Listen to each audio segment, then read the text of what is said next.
দুই দফা দাবিতে দীর্ঘ ১ মাস ধরে চলা অবস্থান কর্মসূচিতে বাধা প্রদানের প্রতিবাদে প্রেস ক্লাবের সামনে বিক্ষোভ মিছিল ও প্রতিবাদ সমাবেশ করেন মহিলা ও শিশু বিষয়ক মন্ত্রণালয়ের অধীনস্থ তথ্য আপা প্রকল্পের কর্মীরা।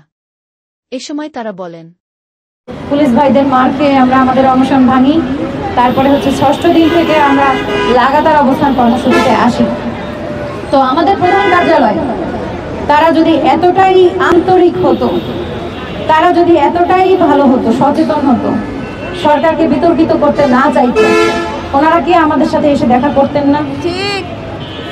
ঠিক কিনা? ঠিক। ওনারা দেখা করতে আসেন নাই। আমরা জানি যে মুসলিমদের পবিত্র ধর্ম উৎসব ঈদুল আজহা, তাই না?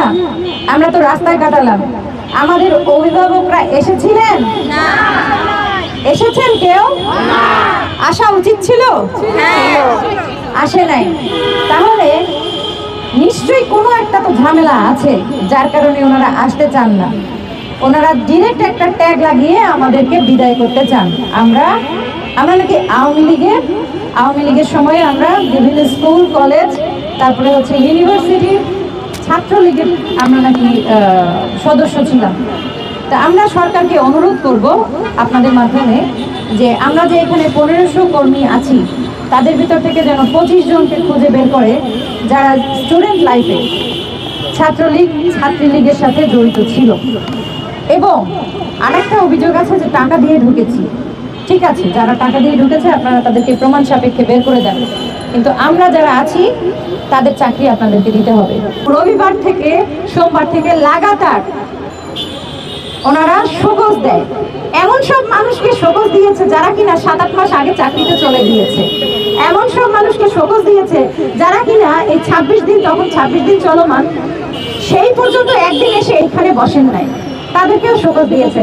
আবার এমনও হয়েছে এইখানে যারা শীর্ষ নেতৃস্থানীয় আছে, যারা কমিটি মেম্বার, তাদেরকেও শোকজ দেওয়া হয়নি। তার মানে জিনিসটা একটা গোজামিল দেওয়া প্রক্রিয়া।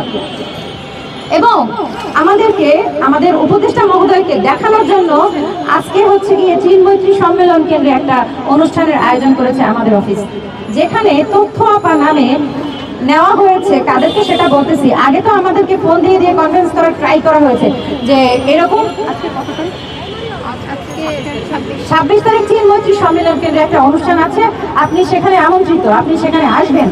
যখন কর্মকর্তা কিংবা সহকারী অস্বীকার করেছে যে না আমরা কর্মবিরতিতে আছি, আমরা যাব না, তখন তাকে ভয় দেখানো হয়েছে, আপনার জন্য সে বেতন কাটা হবে, আপনাকে ট্রান্সফার দেওয়া হবে, আপনাকে চাকরি থেকে বের করে দেওয়া হবে।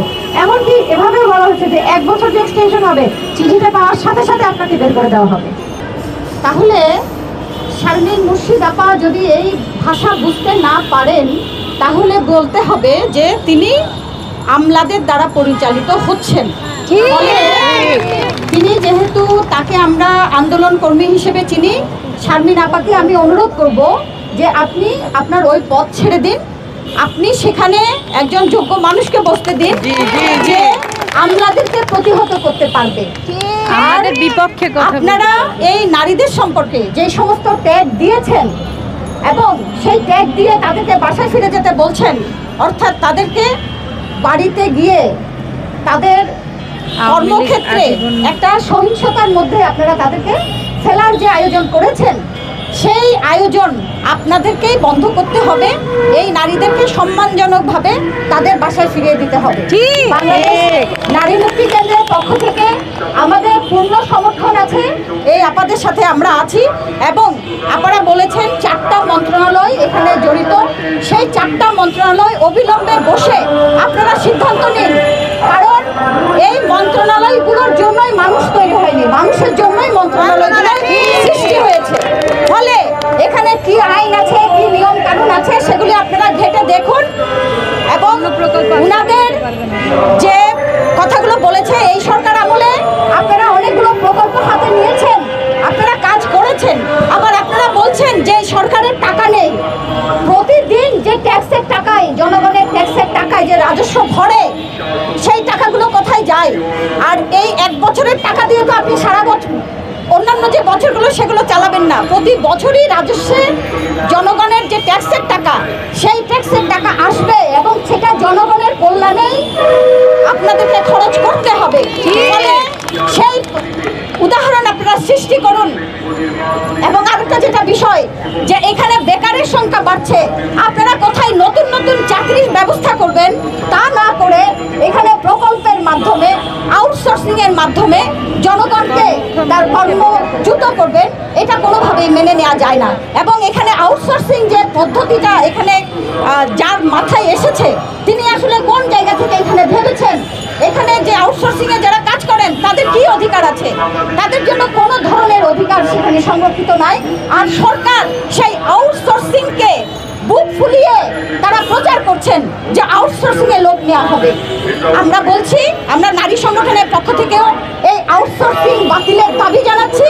এবং আমাদের এই বোনেরা যারা দীর্ঘদিন ধরে আন্দোলন করছেন এবং তারা তাদের কর্ম এলাকায় দক্ষতার সাথে তারা কাজ করেছেন, তারা সাধারণ মানুষের ঘরে ঘরে গিয়ে কাজ করেছেন, ফলে তাদের যে প্রয়োজনীয়তা সেটা অনস্বীকার্য। ফলে সরকার অবশ্যই এই দিকে আলো ফেলবেন।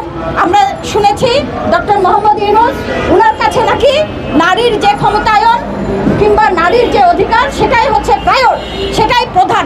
আমরা সেটার প্রমাণ পেতে চাই। আমরা আমাদের এই বোনেদের সাথে আছি। News desk, Bangla flow.